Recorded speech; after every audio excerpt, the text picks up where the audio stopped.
Tonight, News Channel 5 Investigates continues to track Congressman Andy Ogles' evolving story about a controversial GoFundMe.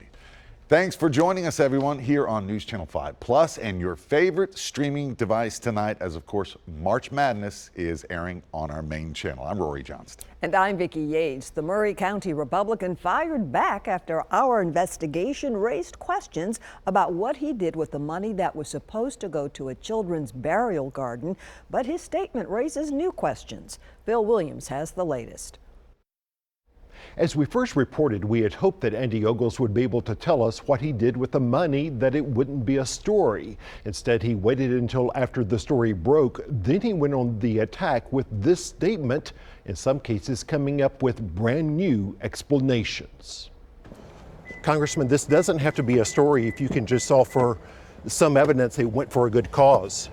We had told Andy Ogles that all he had to do was explain what he did with the money from a 2014 GoFundMe where he used a photo of his stillborn baby to collect money for what he called Lincoln's Place. It was supposed to be a children's burial garden that would create a place for Lincoln's new play friends, a life-size statue of Jesus watching over the children, along with benches for families to sit while surrounded by flowers.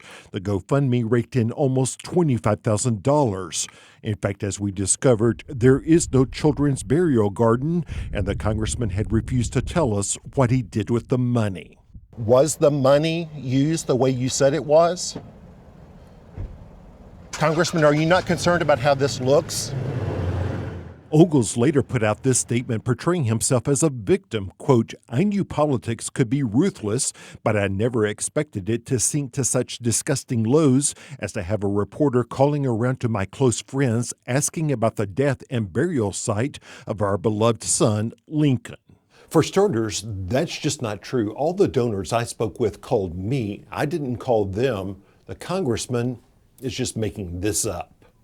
Back in 2015, when the Tennessean followed up on what happened with the money, Ogles blamed government bureaucracy. Quote, "What we've found over the past year as we have been going through this process is that burials are heavily regulated. In fact, there's no evidence that government regulation had anything to do with it." So in his latest statement, Ogles comes up with a new story. Quote, "What we raised wasn't enough for our original goal."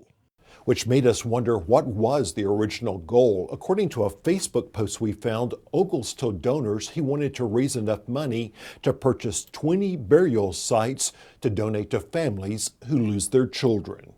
We checked with the cemetery where the Ogles child is buried, and in 2014, plots were selling for $1,200 each, meaning Ogles had enough money to buy 19 plots, almost enough for 20.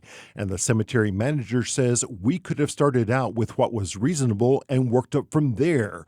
Still, the embattled congressman who has made up stories about his resume now asks people to trust him, and his claims that he used the money for covering the cost of funeral expenses and other needs for families he has refused to name. Last night I texted Congressman Ogles reminding him that I would still love to see his receipts to let him show that the money people gave out of sympathy really did go for a good cause. Unfortunately, I never heard back. Phil Williams, News Channel 5 Investigates.